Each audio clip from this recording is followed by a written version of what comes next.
Hi friends, welcome to sweet voice. Video నచ్చినట్లయితే like చేసి మన ఛానల్ని సపోర్ట్ చేయండి ఫ్రెండ్స్. ఇక వీడియోలోకి వెళ్ళిపోదామా? నా పేరు సునీల్. నేను ఒక కార్పొరేట్ ఆఫీస్లో పనిచేస్తున్నాను. ఒక 5 సంవత్సరాల క్రితం నాకు పెళ్లి పెటాకులైన తర్వాత నేను మరలా ప్రేమ పెళ్లి వంటి వాటి జోలికి వెళ్ళనే లేదు. ఇంకా అదే ఆఫీస్లో నాతో పాటు కలిసి పనిచేస్తుంది రమ్య. రమ్య ప్రస్తుతానికి ఇప్పుడు 40లో ఉంది. ఇంకా తన భర్త కూడా తనకు విడాకులిచ్చి మరొక అమ్మాయిని పెళ్లి చేసుకున్నాడు. ముఖ్యంగా తన విడాకులు తీసుకున్న కొత్తలో నేను ఆమెకు చాలా సహాయం చేశాను. నిజానికి తనకు తన భర్తతో విభేదాలు వచ్చినప్పుడు తనకు ఏమాత్రం సర్ది చెప్పకుండా తనని ఇంకా రెచ్చగొట్టి పరిస్థితిని విడాకుల వరకు వచ్చేలా చేసింది నేనే. ఎందుకంటే రమ్య చాలా అందగతే, చూడ్డానికి చాలా ఆకర్షణీయంగా కూడా ఉంటుంది.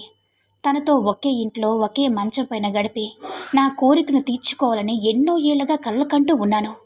అందుకోసం నేను ఎన్నో ఏళ్లుగా తను ఎన్ని ప్రయత్నాలు చేసినప్పటికీ కూడా అవన్నీ కూడా వృధా అవుతూనే ఉండేవి. తనకు కూడా నా మీద ఏమైనా ఫీలింగ్స్ ఉన్నాయేమో అని తెలుసుకోవడానికి ఎన్నో రకాల ప్రయత్నాలు చేశాను.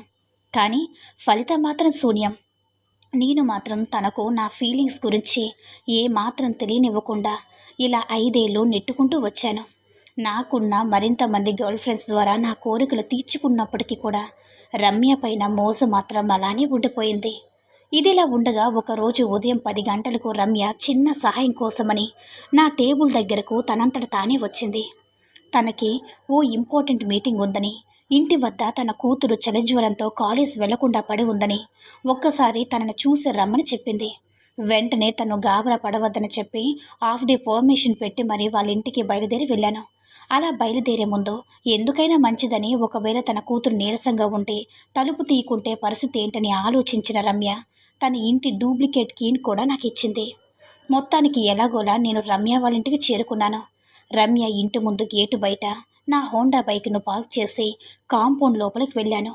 ఆ ఇల్లు నాకు బాగా పరిచయం. మంచి ఇండిపెండెంట్ హౌస్, చూడ్డానికి చాలా బాగుంటుంది ఆ ఇల్లు. ఇంకా రమ్య కూతురు జాహ్నవి ఉండే గది మేడ మీద నుంచి వీధి గుమ్మం వైపు ఉన్నట్టుగా ఉంటుంది. కట్టెన్లన్నీ పూర్తిగా మూసేస్తున్నాయి. పాపం పిల్ల ఫీవర్తో ఎంత బాధపడుతుందో ఏంటో, తనను అస్సలు డిస్టర్బ్ చేయకూడదని అని అనుకుని నేను కాలింగ్ బెల్లను కూడా కొట్టకుండా రమ్య ఇచ్చిన డూప్లికేట్ కీని ఉపయోగించి తలుపు తీశాను. పాపం పడుకున్న దాన్ని డిస్టర్బ్ చేయడం ఎందుకని కాసేపు కింద ఉన్న డ్రాయర్ రూమ్లో అలా కూర్చుని కింద ఉన్న హాల్లో కూర్చుని ఉండిపోయానమాట. ఊసిపోక అక్కడున్నటువంటి ఆల్బమ్ను ఒకదాన్ని తీసుకుని చూడడం మొదలుపెట్టాను. అందులో రమ్య తన కూతురుతో ఉన్న ఫోటోలు చాలానే ఉన్నాయి. కూతురు కూడా అచ్చుగా గుద్దినట్టుగా తగిలానే ఉంది. తెల్లగా బొద్దుగా వయసును మించి ఉన్న లుక్తో ఉండేసరికి తెలియకుండానే నాలో నుంచి ఒక నిట్టూర్పు బయటకు వచ్చింది. నేను రమ్యను తను 18 ఏళ్ల వయసులో ఉన్నప్పుడు కలిస్తే ఎలా ఉండేదంటే, అచ్చంగా ఇప్పుడు తన కూతురు జాహ్నవి ఉన్నవా మాదిరిగానే ఉండొచ్చులే. అలానే నేను ఆలోచిస్తూ ఉండగానే ఈలోన పైన ఉన్న గది నుంచి అలికిడైన శబ్దం నాకు వినిపించింది.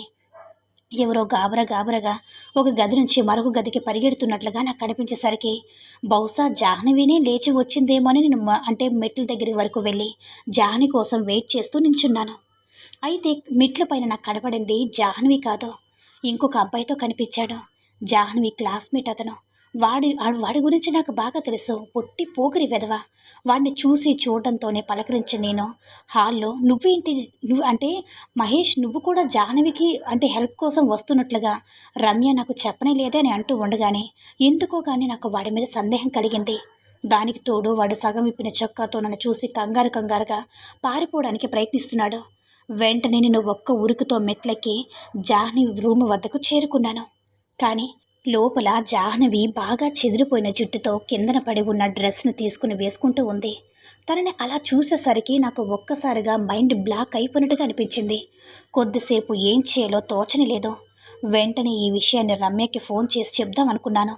ఈలోగా తన నా దగ్గరకు పరిగెత్తుకుంటూ వచ్చిన జాహ్నవి, అంకుల్ ప్లీజ్ ఈ విషయాన్ని మా మమ్మీతో చెప్పకండి. నేను మహేష్ గత 2 ఏళ్లుగా ప్రాణం కన్నా ఎక్కువగా ప్రేమించుకుంటున్నా. కానీ నేను మహేష్ని ప్రేమించుకోవడం మా మమ్మీకి ఏమాత్రం కూడా ఇష్టం లేదు. అందువల్ల నేను ఎన్నోసార్లు ప్రేమ విషయాన్ని మా మమ్మీ దగ్గర చెప్పినప్పుడు కూడాను దానికి మా మమ్మీ అంగీకారం తెలపలేదు. కాబట్టి మేము అప్పుడప్పుడు ఎవ్వరికీ తెలియకుండా అలా రహస్యంగా కలుసుకుంటున్నామని నాతో చెప్పుకొచ్చింది. తన మాటలు విన్నా నాకు పట్టరాన్నంత కోపం వచ్చింది. నువ్వు ఇలా నచ్చినట్టు చేసుకుంటూ పోతే మీ మమ్మీ పరువేం కావాలి, కొంచెమైనా ఆలోచించావా? ఇప్పటికే భర్త తనను వదిలేసి వెళ్ళిపోవడంతో సగం చచ్చిన జీవోత్సవంలా పడి ఉంది. నీ కోసమే బ్రతుకుతుంది. ఇప్పుడు నువ్వు కూడా మీ మమ్మీ మాటను ఏమాత్రం విలువనివ్వకుండా ఇలా ప్రవర్తిస్తే ఇంకా తను ఎవరి కోసం బ్రతుకుతుంది అంటూ తనకి నచ్చ చెప్పే ప్రయత్నం చేయసాగాను. అయినా నా బుద్ధి తక్కువై నీకు చెప్పడం కానీ, పట్టపగలే ఎవ్వరికీ తెలియకుండా నీ ప్రియుని ఇంటికే రప్పించుకున్నావంటే ఇంకా మేము ఎన్ని చెప్పినా నువ్వు వింటావా ఏంటి? ఉండు, ఇప్పుడు ఈ విషయాన్ని మీ అమ్మతో చెప్తానని నేను రమ్యకి ఫోన్ చేస్తూ ఉండగా అడ్డం పడినటువంటి జానవి, ప్లీజ్ అంకుల్, ఈ విషయాన్ని మాత్రం మమ్మీతో చెప్పకండి. మీరు ఏం చెప్పినా చేస్తాను, అలాగే మీరు ఏం కావాలని ఇస్తానంటూ నన్ను మభ్యపెట్టే ప్రయత్నాన్ని చేయడం మొదలుపెట్టింది జాహ్నవి. అప్పటి వరకు తను చెప్తున్న మాటలకు ఏమాత్రం పట్టించుకొని నేను తీరా తను అలా అనేసరికి నాలో కూడా ఉన్నట్టుండి తుంటరి ఆలోచన మొదలయ్యింది. చాలా కాలంగా స్త్రీ సన్నిహిత్యానికి దూరంగా ఉన్న కారణంగానో, లేదంటే జాహ్నవి కూడా చూడ్డానికి అచ్చం రమ్యలాగా ఉన్న కారణంగానో తెలియదు, కానీ నాకు జాహ్నవితో ఒక్కసారి ఆ అల్లరి పని చేయాలనిపించింది. ఇంకా అనుకున్నదే తడవుగా నేను వేసిన పథకాన్ని జాహ్నవి ముందు అమలు చేయడం మొదలుపెట్టాను. సరే, నేను ఈ విషయం గురించి మీ అమ్మతో చెప్పకుండా ఉండాలంటే నువ్వు నా కోరికను కూడా కాదనకుండా తీర్చాలంటూ తన వైపు చిలిపి చూపులు చూస్తూ జాహ్నవి ముందు నా నిర్ణయాన్ని బయట పెట్టాను. దాంతో ఏం మాట్లాడుతున్నారు అంకుల్? మిమ్మల్ని నా కన్న తండ్రిలా భావించాను, అటువంటిది మీరేనా నా గురించి ఈ విధంగా మాట్లాడుతున్నారంటూ నాకు నీతి సూక్తులు బోధించే ప్రయత్నాలు చేయడం మొదలుపెట్టింది జాహ్నవి. దానితో తన మాటల్ని ఏమాత్రం పట్టించుకొని నేను చెప్పినట్టుగా చేస్తావా, లేదంటే మీ అమ్మకు ఇప్పుడే ఫోన్ చేయమంటావని తనని బెదిరించడం మొదలుపెట్టాను. దాంతో గత్యంతరం లేక అక్కడ ఏం చేయాలో తెలియని పరిస్థితుల్లో ఉన్న ఆమె ఆ పూట నా ఒడిలో గువ్వలాగా ఒదిగిపోవడం మొదలుపెట్టింది. దాంతో ఎప్పటినుంచో నా స్నేహితురాలు రమ్యపై నేను పెంచుకున్న ప్రేమను ఆ క్షణాన తన కూతురైన జాహ్నవి పైన మంచు వర్షంలా కురిపించసాగాను. ఈ వీడియో నచ్చినట్లయితే లైక్ చేసి సపోర్ట్ చేయండి ఫ్రెండ్స్. మరిన్ని ఇంట్రెస్టింగ్ వీడియోతో మళ్ళీ రేపు కలుద్దాం. By bye friends.